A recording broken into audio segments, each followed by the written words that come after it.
Hey guys, today I'm in Luoyang, which is one of China's ancient capitals. It's like 105 emperors over 13 dynasties called this place their home.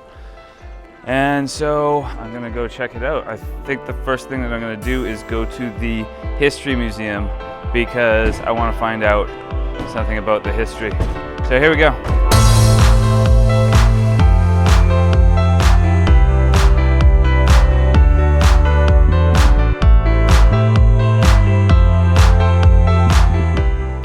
So Luoyang gets its name, it's made up of two characters, Luo and Yang. Luo refers to the Luo River, Luopu, which is this river right here. It's a tributary of the Yellow River, and during the Sui dynasty, one of the emperors ordered a grand canal built from Beijing to Hangzhou, and that came right through Luoyang, and that made Luoyang the heart of domestic trade at the time.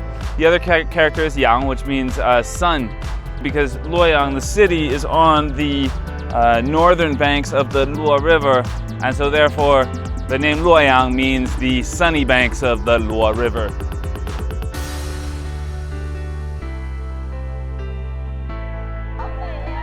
Alright, so I made it to the Luoyang Boguan, the Luoyang Museum. I'm gonna go inside and check it out, see what's in here. According to the museum, Henan has been inhabited since the Paleolithic age. This makes Luoyang and the surrounding area an archaeological treasure trove that is constantly being excavated and studied.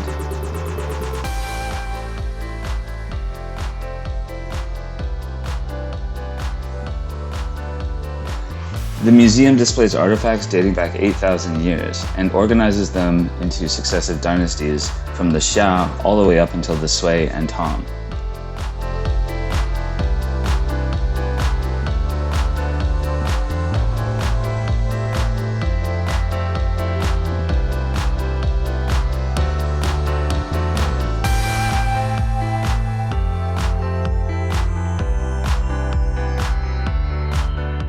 While it's sometimes hard to ignore the use of poetic license, the museum impresses upon its visitors the archaeological splendor of the region.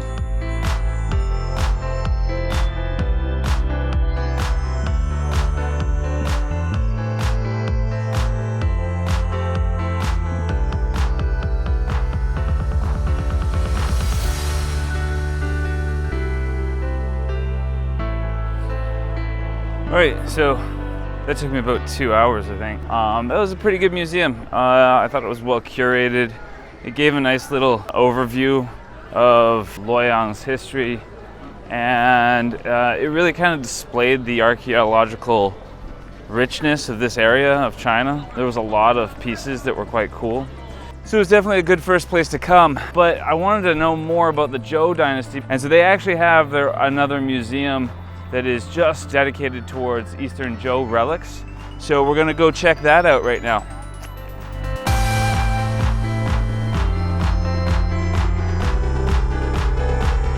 All right, so I'm here at see if I get this right, the Museum of Luoyang Eastern Zhou Royal Horse and Chariot Pits. So I'm expecting these to be some pits like we'd see at Xi'an with Qing Shi Huang. This little area has been excavated, but then as you can see, they built the whole city on top of it. The reason I'm interested in the Eastern Zhou is because this was the dynasty that accords with the Chunqiu Zhanguo. So it's like the spring and autumn period and the Warring States period. The Western Zhou is like a golden age for Chinese civilization. This is the age that Confucius always sort of is nostalgic for. And then, yeah, the Eastern Zhou is when everything starts breaking up, and you had an interstate system that was run by the central kingdom, which was the Eastern Zhou, and they held Luoyang as their capital. All the states during that time had their own sort of sovereignty, that is, their own monopoly over the use of force. And the Eastern Zhou sort of functioned as a institutional authority, although their authority wasn't actually a monopoly over any sort of state power. And throughout the next 700 years, you had a lot of wars and stuff, so I guess the international system didn't really work that well. So anyway, this is a museum that is going to talk about that, I would guess. So let's go in and check it out.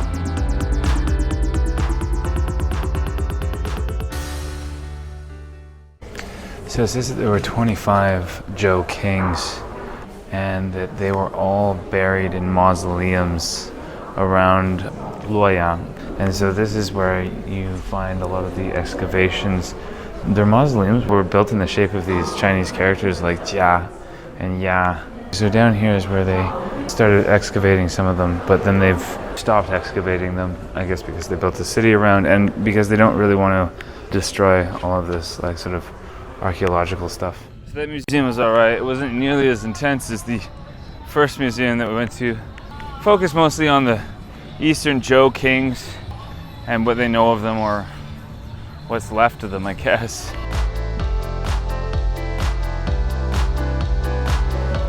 Alright, so today I'm at Longmen Grottoes, or Dragon Gate Grottoes, and they are these Buddhist statues carved into the hills. They started being built by the Northern Wei dynasty that moved their capital here from Datong in 493 AD. And they've been sort of constructed over the dynasties by the Sui and the Tang. And so they kind of represent like 700 years of Chinese history.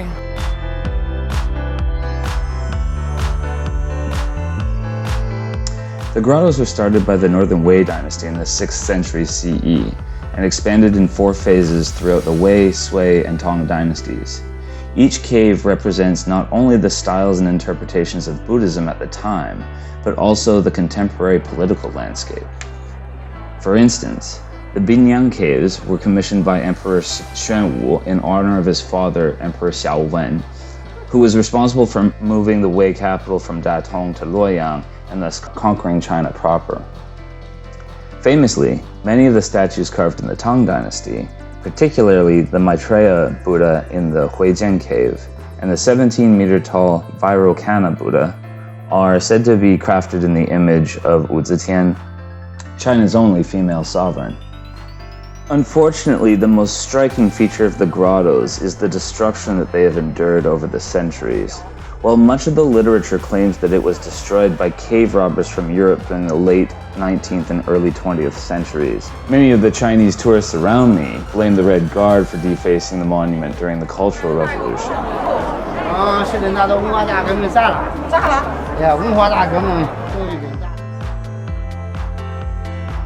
Yeah, so this is a pretty cool place to stand. These Buddhas behind me were carved in the Tang dynasty. They were either commissioned by Wu Zetian or they were carved in memory of Wu Zetian, and they are pretty phenomenal. It's pretty crazy. They're so huge, and it's a big, big cave. It's pretty cool. It's one of the oldest caves. It was started in the Northern Wei dynasty, and it was continued throughout the Northern Qi dynasty. And then it finally was finished during the Tang dynasty. So it's the collection of a whole bunch of dynasties.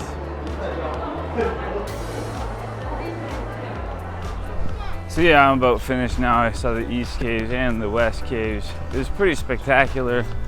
What's really striking though, of course, is not only how much of Chinese history this represents, but how much damage has been done to Chinese history, whether it be from, Western invaders, internal strife, but I guess they're in the process of restoring it. So hopefully they can do that. It would have been quite spectacular to come here and see all of that in its glory. Unfortunately now, you're basically looking at destruction. I think we're going to head over now to the White Horse Temple.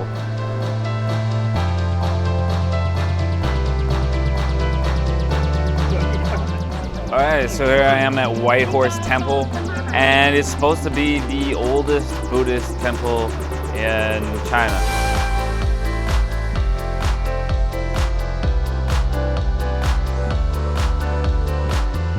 There's some Buddhist people doing Buddhist things at a Buddhist temple.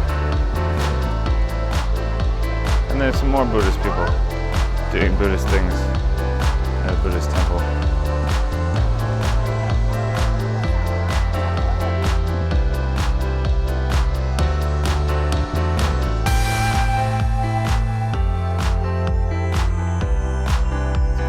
Because they said it would be peaceful in here, and at the door it's just massive chaos.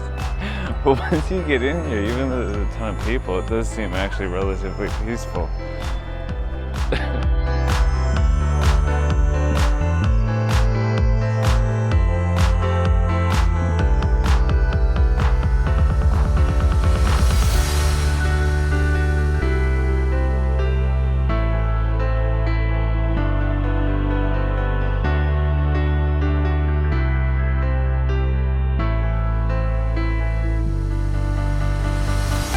So that about does it for the White Horse Temple.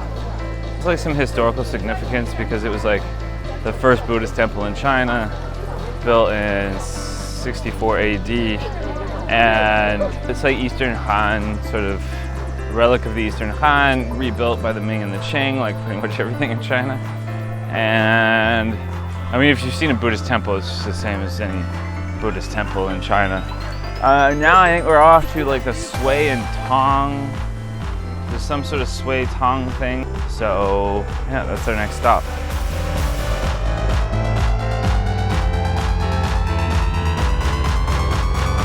Alright, so I decided to make a pit stop at the Sui and Tang Grand Canal Cultural Exhibition Center. So I guess this is going to show me something about the Grand Canal that was built during the Sui and Tang periods. The Grand Canal. This is actually, the Grand Canal is a UNESCO World Heritage Site. It goes from Beijing down to Hangzhou, and it was built by an emperor in the Sui dynasty, and it made Luoyang the sort of center of domestic trade, as you can see up in the center there. Let's see if I can get up in the center there. You have Luoyang. I guess that's Luoyang up in the center. It is the world's longest and oldest artificial canal, as well as the world's largest and most extensive water conservancy and transport project before the Industrial Revolution. So the canal was started in the year 605 by the Emperor Yang of the Sui dynasty.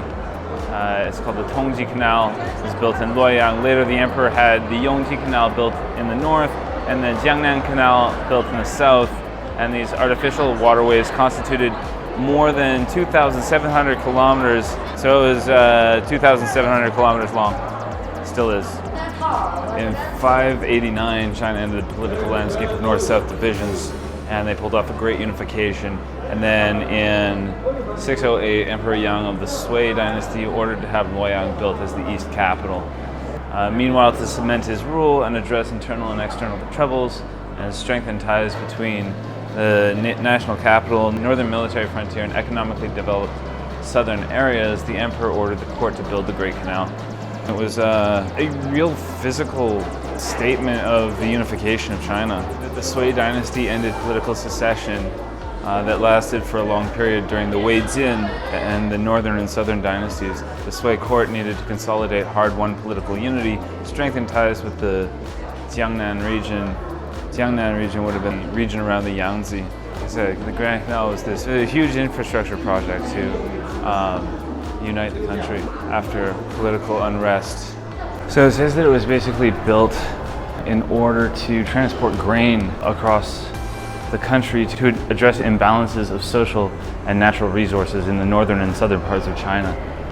It enabled the north-south allocation of resources and products across the vast territory and promoted economic and cultural exchange between different regions. The Grand Canal of China, initially built for the purposes of water transport of taxes, was a vital waterway for canal transport and an important economic lifeline in ancient China. Yeah, so it was basically built so that people could pay their taxes. In the Sui and Tang dynasty, Luoyang was the capital by virtue of its integrated water and land transport facilities. and water network that connected the south and the north, and its flourishing social life backed by the canal. It goes a long way to sort of showing exactly why China was such a huge civilization, because almost every other, you've got your Indus Valley, you've got your Ganges, you've got your Nile River, Mississippi. All of these big rivers have these huge civilizations that kind of grew out of them. And what made China, I guess, special was that it had two. It had the Yangtze River civilization, or the Yangtze River, and it had the Huanghe, the Yellow River. And it was its ability through this canal system to link the two of those civilizations together that made it so big and grandiose in history anyway. Up until, of course, colonialization. And then people came and smashed the heads off of the Buddhas. So that was my journey to the cradle of Chinese civilization. There was a lot to unpack and a lot of history to excavate. 2 days really was not enough, but I guess that just gives me a reason to go back.